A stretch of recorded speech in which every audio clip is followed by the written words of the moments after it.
देखिए, अपने आप के अंदर मीरा भाईंदर शहर में पहली बार नमो वात्सल्य का कार्यालय खुला है। और ये जो कार्यालय है, इसके पीछे की जो सोच है वो हमारे बड़े भाई भारतीय जनता पार्टी के वरिष्ठ नेता, महाराष्ट्र प्रदेश के बिहार प्रकोष्ठ के अध्यक्ष फूल सिंह जी, जो कि हमारे यहाँ के फायर ब्रांड लीडर है और नरेंद्र मोदी जी के और महाकाल के परम भक्त हैं। इन्होंने आज नमो वात्सल्य के नाम से इस संगठन के कार्यालय का उद्घाटन किया है। और अपने आप के अंदर इनकी सोच और विचार यही है कि जिस तरीके से हमारे माननीय प्रधानमंत्री, यशस्वी प्रधानमंत्री नरेंद्र मोदी जी, वो अपने जीवन के अंदर पूरा उनका जीवन उन्होंने देश को समर्पित कर दिया। देशभक्ति के अंदर, सनातनी भक्ति के अंदर और गरीबों की और भारत माता की सेवा के लिए, वही विचारों को, वही उनके संकल्प को नमो वात्सल्य आगे लेके जाने का कार्य इस मीरा भाईंदर शहर के माध्यम से पूरे देश के अंदर करने वाला है।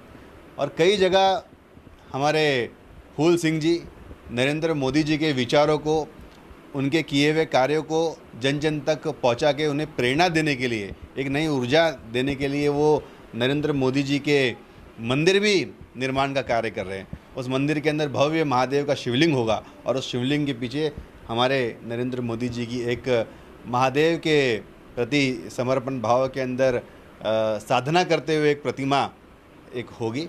और अपने आप के अंदर बहुत ही सुंदर विचार है। मैं फूल सिंह जी को और इनकी पूरी टीम को दिल से शुभकामनाएं देता हूं और भगवान इनको और शक्ति देगा। हम सब इस मिशन में फूल सिंह जी के साथ में। देखिए, भारतीय जनता पार्टी का जो संगठन है वो संगठन के आदेशों पर ही चलता है और मैं एक कार्यकर्ता के रूप के अंदर पार्टी के सभी आदेश का पालन करता हूं। जो समय समय पर संगठन से जिम्मेदारी मिलती है, ऐसे सभी कार्य को ईमानदारी के साथ में और सभी कार्यकर्ताओं के सहयोग से, सभी साथियों के सहयोग से हम लोग करते आ रहे हैं। अब फ़िलहाल आने वाले रविवार को, इसी महीने के अंदर जो आखिरी रविवार होता है, जिसके अंदर हमारे मोदी जी की मन की बात का जो कार्यक्रम है उसका 100वां एपिसोड है। उस 100वें एपिसोड को हम लोग बड़ी धूमधाम से इस मीरा भाईंदर शहर के अंदर सेलिब्रेट करेंगे। और हम लोग ने तय किया है कि 100 बड़े कार्यक्रम हमारे इस शहर के अंदर हम मन की बात के आयोजित करेंगे। और ऐसे कई सारे कार्यक्रम हैं, जनता की सेवा है, समर्पण के भाव से हमें सभी कार्यकर्ता मिलकर करते हैं। और बूथ कमेटी का जो कार्य है वो लगभग पूरा होने आया है। अब आज के समय के अंदर मीरा भाईंदर शहर एक ऐसा शहर है जिसके अंदर बूथ के ऊपर भारतीय जनता पार्टी के कार्यकर्ताओं का ऐसा मजबूत जाल है कि किसी भी कोई भी योजना हो या कोई भी परेशानी हो, अगर उसे दूर करना है तो कार्यकर्ता सक्रिय हो जाते हैं ऑटोमेटिक मोड पर और जनता को उसका समाधान मिल जाता है। तो कहीं ना कहीं पार्टी की जो सोच है वो ग्राउंड लेवल तक यहाँ पे पहुँच चुकी है और इसका जो परिणाम है आने वाले महानगर पालिका के चुनाव में और लोकसभा और विधानसभा के चुनाव में 100% भाजपा के रूप में देखने को मिलेगा। और प्रकट करते हैं। और किसी ने हमसे पूछा कि फीता कौन काटेगा। हमने कहा जिसको फीता काटना है वो पहले ही ऑफिस में आके स्थापित हो चुके हैं। हमारे भगवान नरेंद्र भाई मोदी। कई बार लोगों ने हमसे पूछा आप उनको भगवान कैसे मानते हैं। मैंने कहा आपने प्रभु श्री राम को देखा? नहीं देखा। हमने भगवान को देखा। प्रभु श्री राम जी भी इस संसार में राजा का बेटा बनकर एक मानव शरीर धरकर ही आए थे, जिनको आज फिर बाद में वो मर्यादा पुरुषोत्तम राम हो गए, हमारे आराध्य हो गए। उसी तरह से मैं मानता हूँ आज विश्व में हमारे शिव जी का सबसे बड़ा कोई दूत है तो मैं नरेंद्र भाई मोदी को मानता हूँ। बचपन में जाता था काशी विश्वनाथ। कई बार तो ऐसा हुआ है कि मेरे हाथ में वो जल का लोटा होता था और गली में इतनी भीड़ होती थी कि लोटा रास्ते में ही रह जाता था, बाबा तक पहुँच भी नहीं पाते थे। और आज काशी विश्वनाथ का वो स्वरूप, महाकाल का वो स्वरूप, केदारनाथ का वो स्वरूप और भीमा शंकर में जो कॉरिडोर बन रहा है, किसने किया? 400 साल के बाद, अहिल्याबाई होलकर जी के बाद क्या हमारे देश में 400 साल में कोई शासक नहीं हुए, राजा नहीं हुए? ये सब जो काम किया है हमारे आदरणीय पंत प्रधान नरेंद्र भाई मोदी ने काम किया है। और बड़े बुजुर्गों से सुनते आए हैं कि जो अच्छा कर्म करेगा वही तो भगवान है, जो अच्छा कार्य करेगा वही तो भगवान है।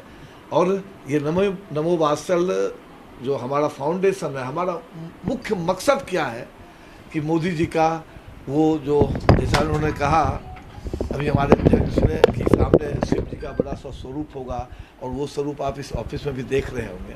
और एक बगल में मैं बहुत बड़ा पुस्तकालय बना रहा हूँ जिसमें नरेंद्र मोदी जी के ऊपर लगभग 350 से ऊपर किताबें लिखी गई है, जिसमें उनका पूरा किताबों का संग्रह रहेगा। उसी मंदिर के बगल में मैं ओपन थिएटर बना रहा हूँ जहाँ 200 निःशुल्क लोगों को दिखाया जाएगा और भीमा शंकर में कर रहा हूँ। और भीमा शंकर के आसपास में कितनी गरीबी है आप लोगों को भी शायद मालूम होगा। मैं वैसे लोगों को ला के वहाँ मोदी जी का जीवन चरित्र दिखलाना चाहता हूँ। मोदी जी कहते हैं ना कि जहाँ सदियों से अंधेरा है वहाँ मैं रोशनी पहुँचाना चाहता हूँ। तो सिर्फ मोदी जी का काम थोड़े है, ये भगवान का काम थोड़े है, ये तो हम जैसे मनुष्य का भी काम है, हम जैसे कार्यकर्ता भी का भी काम है कि मोदी जी के विचारों को जन जन तक पहुंचाएं। मोदी जी की जितनी योजनाएं हैं आज सही में अगर इस देश में हर हमारा जनप्रतिनिधि, हर हमारा लीडर अगर आज सोच ले, संकल्प ले ले, एक सप्ताह के अंदर जितनी भी मोदी जी की योजनाएं हैं और हमारे क्षेत्र में जितने भी गरीब लोग हैं उसको लाभान्वित कर दें तो हमारा देश तो ऐसे ही जिसको आज़ादी तो नहीं कह सकते लेकिन हमारा देश तो ऐसे ही अमीर हो जाएगा। तो उनकी सारी योजनाओं को, उनके सारे विचारों को, उनकी आदर्शों को जन जन तक पहुंचाना ये नमो वात्सल का कर्तव्य हो। ब्रांड एम्बेसडर भी हो और वहाँ का जो परिवार है वही नमो वात्सल से भी जुड़ा हुआ परिवार है। तो मैं खान मार्केट दिल्ली में बहुत बड़ा आयोजन कर रहा हूँ। ये जो उनका 100वां एपिसोड है जिसके बाहर बहुत सारे फ्लैक्स लगे होंगे आपको, इसका बहुत बड़ा आयोजन कर रहा हूँ। किसी ने हमसे पूछा खान मार्केट में क्यों, हमने कहा खान मार्केट इसलिए नहीं कर रहा हूँ कि उसका नाम खान मार्केट लिखा हुआ है। ऐसा नहीं है कि सब उस वर्ग के लोग गलत ही होते हैं, उस वर्ग के बहुत ऐसे भी लोग हैं जो मोदी जी को अल्लाह मानते हैं। मैं साबित कर दूंगा, ऐसे बहुत सारे मुसलमान दोस्त हमारे हैं, भाई हैं, जो कहते हैं यार जो जीवन में कभी नहीं सोचा था वो मुझे मिल रहा है, मैं क्यों उनको जो है सो गलत मानूं। तो भाई खान मार्केट के एसोसिएशन का एक अध्यक्ष है, हमारा बहुत जिगरी दोस्त है।